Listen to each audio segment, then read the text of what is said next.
आज एक कहानी सुनते हैं कदीम जमाने की, परियों के जमाने की। इसका 2024 से कोई लेना देना नहीं, सच्चाई से ये कहानी दूर है। तो इसको लेकर कोर्ट मत चले जाना, मानहानि का मुकदमा मत कर देना। तो चलो कहानी शुरू करते हैं। कहानी की शुरुआत कुछ इस तरह होती है कि एक मुल्क में जो है टुकड़ा नामी एक बदमाश किस्म का आदमी रहता था। खोटे आरोप में फंसाना, किसके मुंडा मरोड़ के लाना, अधिकारियों को पैसे खिलाना। तो उसने इस तरह एक पूरे परिवार के बच्चे को जो है तो उम्र कैद करवा दिया, खोटे आरोप में फंसा दिया। बच्चों को भी जो है आदत लगी, तो एक दिन टुकड़े की जो है तो पागलपन से मौत हो गई। गालियां देते देते उसका दम निकला, क्योंकि करतूत ऐसे थे ना, काम ऐसे थे।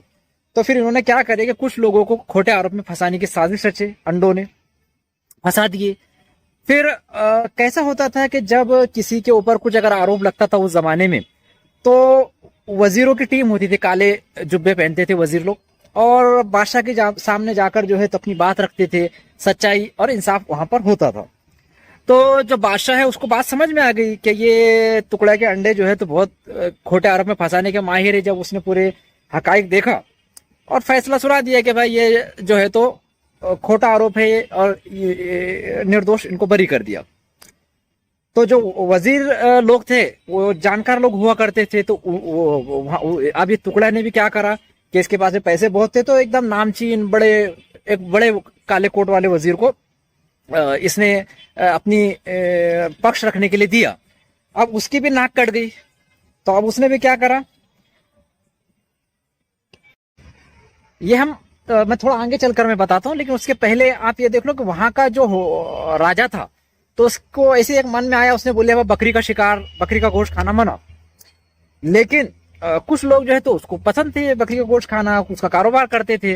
तो एक जो वजीर था काले जुब्बे वाला, उसने क्या करा, उसके सगा भाई बकरी का कारोबार करता था, तो उसने लिया और राजा के अधिकारियों से मिलकर अपने सगे भाई को जेल में डाल दिया। यानी इस तरह वो बदमाश किस्म का वजीर था।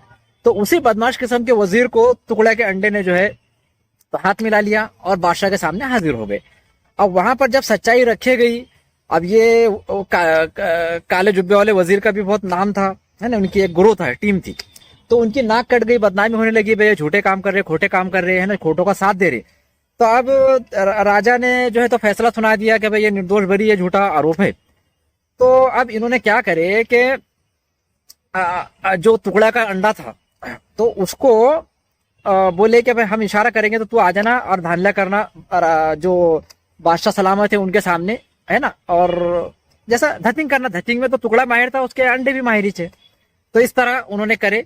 अब इसमें मजे की एक बात यह है कि जो सेठानी है तो वो पपीते की बहुत बड़ी व्यापारी, और उसके पास में एक जादुई पपीता था। तो कहीं भी जब पैसे से या किसी चीज से काम नहीं होता तो चीरी काट के दे देती थी। तो ऐसे उसने कई बार खोटे आरोप में फंसी, चीरी काट के दी, फंसाती गई। तो अब की बार भी उनको ऐसा लगा कि भाई वो जादुई पपीता काम करेगा, बादशाह के सामने एक चीरी रख देंगे और फैसला जो है तो अपने हक में हो जाएगा, ऐसा। तो अब ये जो वजीर थे काले जुब्बे वाले, अब इनको भी लगा साला अपनी नाक कट जा रही, तो अब कुछ ना कुछ करे। तो बोले तेरी जो सेठानी के पास में जादुई पपैया है वो उसका अपन प्रयोग करते हैं। तो वो प्रयोग भी जो है तो इनका फेल चला गया। इस तरह एक के बाद दिगरे जो है तो जो करतूत करते आए थे, टुकड़िया, अंडिया, मकोड़ा, तो ये सब उनको जो है तो उसकी सजाएं मिलने लगी। जग जग जो है तो दूर दूर जमाने तक के जो है तो इसकी खबरें फैल गई कि वो जादुई पपीता, वो एक मकोड़ा है ना। और इस तरह ये लोग जो है तो जो सफर करते थे, दूर दूर से आते थे, तो ये कहानियां इधर से उधर टहलने लगी, है ना। वो लोगों तक की खबरें पहुंचने लगी कि भाई इस तरह की घटना घटी है कि भाई टुकड़ा पागलपन के दौरे से मरा। फिर बादशाह सलामत ने जो है तो इंसाफ किया, तो फिर उसके अंडे जाकर रोने धोने लगे, धांधला करने लगे, है ना। फिर वो उनके अम्मा के पास में जो जादुई पपीता था वो लेके चले गए। लेकिन फिर भी सच्चाई की जीत हुई। ये चीज से समझो, कहानी से हमको सबक मिलता है। और कैसे बदमाशों के साथीदार बदमाश होते हैं, जैसे वजीर ने अपने सगे भाई को फंसा दिया था बकरी के गोश्त के चक्कर में, तो ऐसे ही यह टुकड़ा के वो साथीदार बन गए। जय हिंद, जय संविधान, जय महाराष्ट्र।